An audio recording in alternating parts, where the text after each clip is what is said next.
What's going on, guys? Drafter Dude here in all caps, and today I just want to go over AutoCAD AUTOLISP commands. And if you're not on this website or checking out AutoLISP commands, I can't help you. But so these commands right here, these are some that are made by Lee Mack. I don't know anyone else. I don't know another website where you can find them, but he makes plenty to go through, and depending on what you're getting into, they're pretty helpful. This is his general programs. He's got some chapters over here. This is mainly what you're probably going to use. Some of these in here. These ones are just fun ones to work with. These are, I don't use any of these, but probably some kind of calculator type deal if you're going to calculate something. I think I've touched one or two of these. You'd have to look into them. I don't use many of those. You have some down here, but I mean, the commands this guy makes, and pretty sure he does it just out of the kindness of his heart. A few that I use.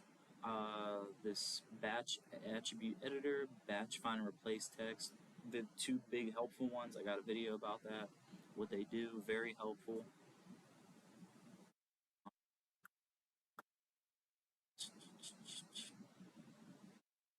Circular wipeout, I got another video on that. Help if you're into the wipeout command and you want to make a circle. Really good one right there.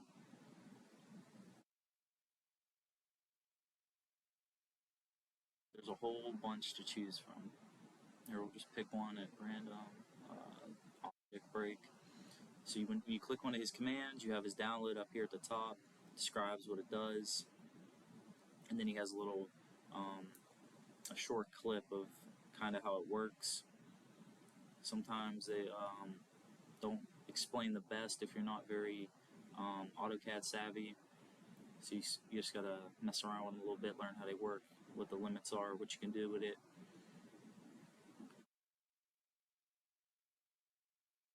Also, I think every command at the bottom teaches you how to upload these into your CAD. So what you want to download is the Lisp file up here. I don't know what this is, but yeah, you're just gonna click. We'll install one for this video.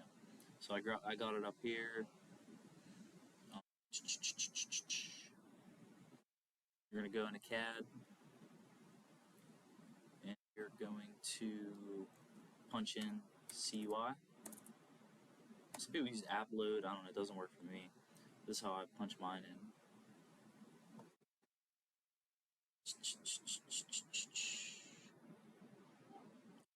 Over here to Lisp files. Right click, load Lisp.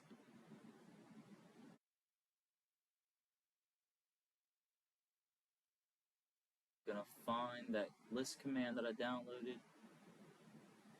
It's probably gonna be my downloads, but yeah, just wherever you save the file at, go ahead and grab that, open it up. Now I have it opened in here. An object break, it's right down here. Gonna close out of this window. Oh wait, gotta hit apply first. You want to make sure you apply it.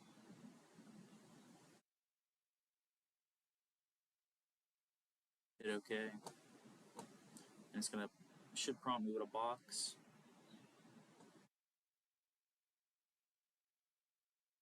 Just wait for that. Like and subscribe. Here we go. You're gonna have always load once, do not load, that's cancel. Load once is it's gonna load and you're gonna be able to use it. As soon as you exit out of your CAD command, you're not gonna have it loaded up again. So it should just ask you if you want to load it again once you open up CAD. Otherwise, you'd have to go through that process again. But I always just leave mine on always load. And then after that, you're done. I'm not gonna load this because I don't think I'm gonna use that command. So I'm not gonna load it.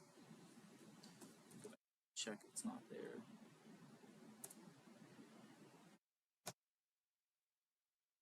And that's how you find, that's where you find Autolist commands, lee-mac.com, what he's got going on there, and how to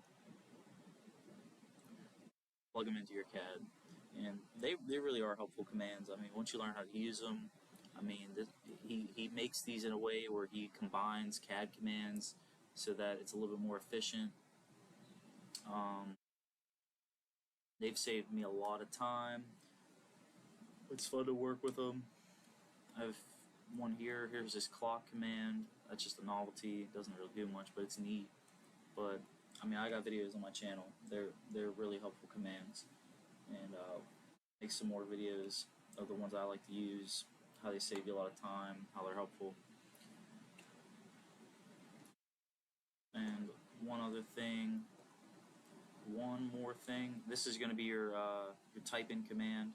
I think you can just straight up type it out, but you know your the shortcut thing that you would type in, you would find it up here at the top. The syntax. So object break, you would type in BRK or BRKO, and that's how you would use that command. That's all I got for you. See you guys on the next video.